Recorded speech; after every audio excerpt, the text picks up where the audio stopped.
verão começa na sexta-feira e olha que muitas pessoas já estão em ritmo de lazer. Mas os momentos de diversão também exigem atenção com a saúde. E no Você e o Doutor de hoje, o médico da família, Dr. Antônio Sprois, vai tirar todas as dúvidas sobre os cuidados que devemos ter nas férias. E aí você vai saber como amenizar riscos e como socorrer vítimas de acidentes que são tão comuns nesta época, como afogamentos, né, doutor? Quem vai à praia muitas vezes presencia muito queimaduras, fraturas ou intoxicação. E para começar, a gente vai à primeira pergunta, chega das ruas. Olha só. Bom dia, doutor. Meu nome é Paula. Eu tenho uma dúvida. Todo mundo que se corta precisa tomar injeção antitetânica? Obrigada, Paula. Então, e aí? essa dúvida é muito frequente. Pessoa assim, olha só, você tem várias maneiras de se cortar, mas se você tem um ferimento por prego enferrujado, cerca, arame farpado ou sujeira, pó, aquelas fezes que estão na rua, olha o que acontece. Quando você vê esses ferimentos, tem umas bactérias, principalmente o que dá o tétano.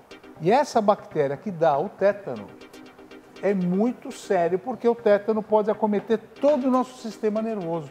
A pessoa tem contração muscular, tem que ir para a UTI, fazer traqueostomia. Então, qual é o conselho?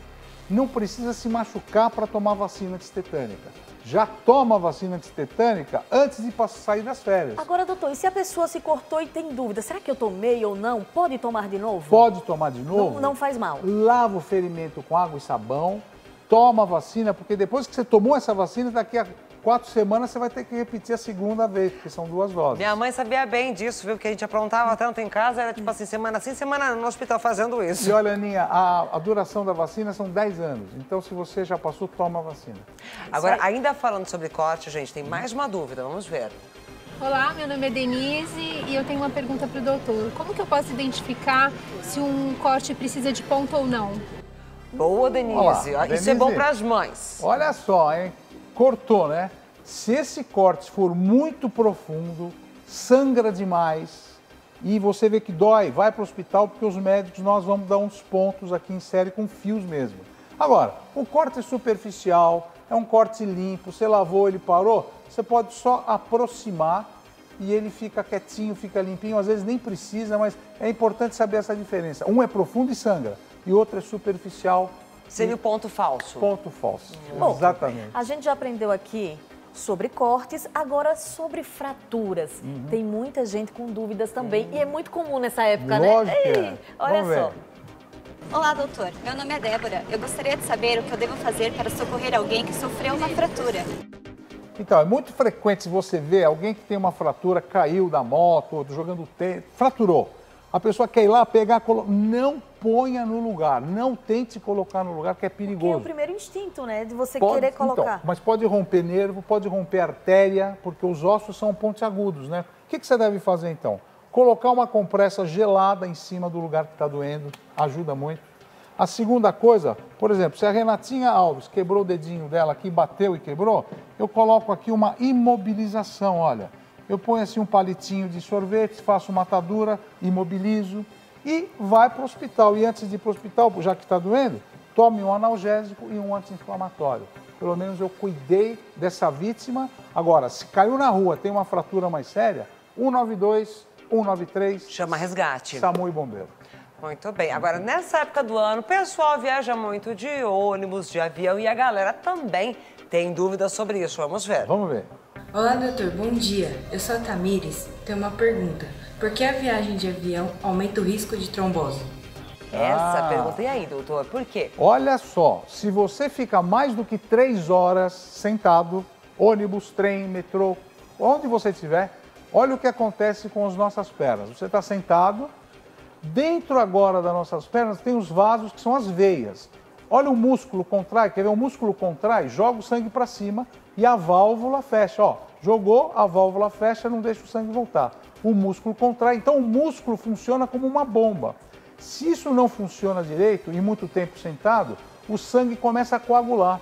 Essa coagulação dentro do vaso aumenta e de repente vocês vão ver que o fluxo de sangue vai começar a parar. Isto aqui é o que nós chamamos de trombose. É quando o coágulo aumenta muito.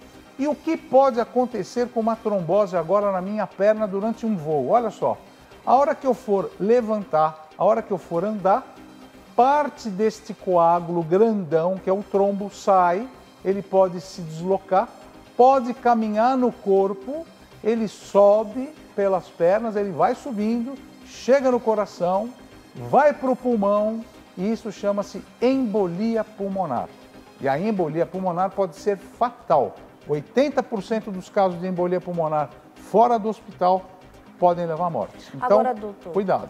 Se a pessoa está fazendo uma viagem longa de carro, de avião, de ônibus, né? Que você falou, mais de 3 horas, Mais de 3 horas. Já tem que fazer algum movimento, levantar. O que a pessoa deve fazer para evitar a trombose? Boa pergunta, Renata. Geralmente, você tem que realizar pequenas caminhadas a cada hora.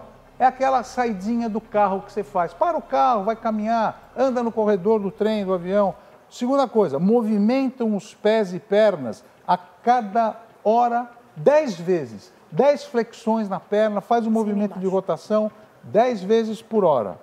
Sempre roupas frouxas, abertas. Se você fecha muito a calça, o sangue não vai subir muito bem e vai ficar lá embaixo. E beba muito líquido, porque o líquido ajuda os vasos sanguíneos a ficarem mais diluídos. Mas evitar álcool, né? O sangue dilui mais e evita o álcool, porque o álcool concentra mais o sangue. Agora, nessa época do ano, a criançada tá em casa, tem mãe querendo saber o que vai fazer com as crianças, e a criançada não para, né? Tem uma pergunta que vem sobre isso da internet agora, doutor. Bom dia, doutor. Meu nome é Romero. Eu tenho uma dúvida. É verdade que a picada de um inseto pode levar à morte? Olha só. Então, eu, por exemplo, vou para o interior. Isso é uma pergunta que eu ia fazer para o senhor também hoje. Picada de inseto pode levar à morte, doutor? Pode levar à morte.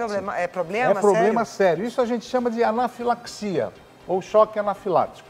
Quando você é picado por um inseto, se você tem alergia, ou formiga, ou qualquer coisa... Abelha. O que acontece? Você libera muita histamina, que é uma substância que fica nos glóbulos brancos.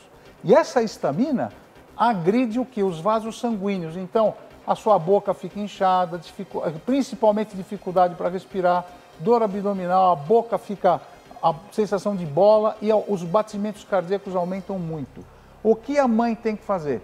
Será que seu filho é alérgico? Bom, se ele for alérgico, e você já sabe que é, leve na viagem os remédios que o médico deu. Agora se eu não sei? Se você não sabe... Acontece por acaso. Acontece por acaso. Você tem algum desses sintomas e esses sintomas forem se agravando, vá para um posto de saúde, vá para um hospital, porque ele pode correr um risco de vida.